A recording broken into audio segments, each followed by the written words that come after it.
Hello, it's Diana Marchand from Raw Foods Made Simple. And I have some ingredients in front of me because we are going to be making almond milk. So I know you can buy it at a store, but really read the labels because especially the packages that you see sitting on the shelf and not refrigerated, they obviously, milk cannot sit, any type of organic natural product cannot sit on a shelf and not go bad. So you know that it's got a whole bunch of stuff in there. Don't buy that. If you're going to buy bought almond milk, make sure you buy it in a refrigerator session. Really read the labels, buy the one with the least ingredients, the most simplified stuff in it. But best of all, make your own. It is so easy. I don't want you to say it's hard because it's super easy. I'm going to show you how. So I happen to have a high-speed blender, so it's going to blend it a lot better. If you don't have a high-speed blender, that's okay. The almonds won't break down as much, but you're going to squeeze it through what you call a nut milk bag. Now mine I use to make juices, so it's very stained, but it's clean. Don't let that fool you. So this is a cotton nut milk bag. You can also get them in nylon. Try health food stores. I'd phone before you go to make sure they have them. Most are carrying them now. The nylon ones are about $5, $6. The cotton ones are probably around $15, but they last and they're great. I prefer them. So with your nut milk, all you need is nuts. Now today I'm using almonds. I soaked for myself half a cup. Start smaller because you don't know how much you're going to use. It only lasts in the fridge about 3 days, okay? So this is my half a cup of almonds. Now depending on how thick or thin you want your almond milk, if you start a little thicker, you can always water it down. If you make it too thin to begin with, you can't add more. So with a half a cup of almonds, I'm going to use 1.5 cups of water. Why? Because I also like using my almond milk in some tea, so I don't want it too thin. But if you do, go ahead, use more water. So all you have to do is add your water to your blender, add your almonds. Now that's all you need. But if you want to add something to it, like maybe this is my dried vanilla. This is great too, available at health food stores, so much easier to use, and there's no alcohol in it whatsoever. So this is dried vanilla bean. I like to flavor it with a little bit of that. I myself right now don't use sweetener. Like you can use maple syrup or you can use some agave if you want a little bit sweeter. Or what I've been using now is stevia.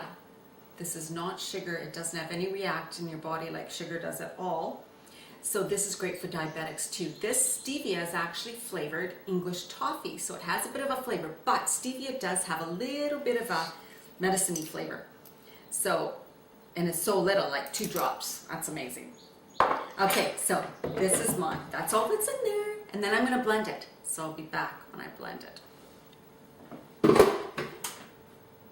Okay, here it is blended. And as you can see, it looks just like milk. And it definitely will when you pour it through a nut milk bag.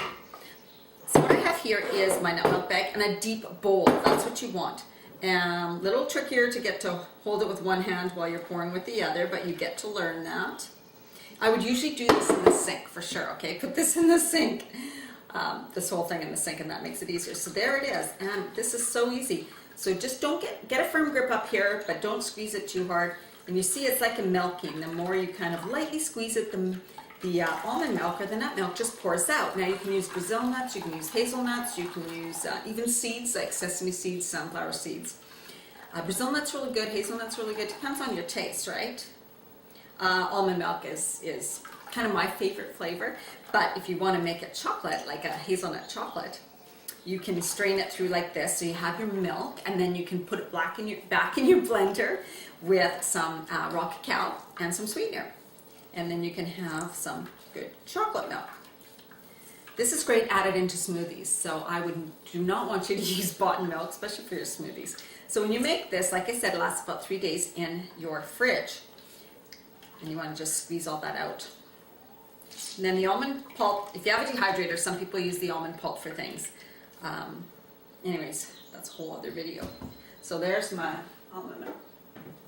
And I'm going to pour it into this clear thing so you can kind of see what it looks like. And you can see that it looks just like milk. The best place to store this and weigh, I put them in mason jars. So that is how much mine made. So that's a full, almost a full mason jar. That'll last me a few days. And just store it in the fridge, like I said, 3 days, no longer, okay? So that is the almond milk, fast and easy to do. Now, if you don't have a high-speed blender, here's a NutriBullet 2. This works excellent. This is actually quite high-speed. Magic Bullet does, but it's a lot, it won't break it up as much. But anyways, I just thought I'd show you another thing that's really high quality without the cost of a Blendtec or Vitamix, the NutriBullet.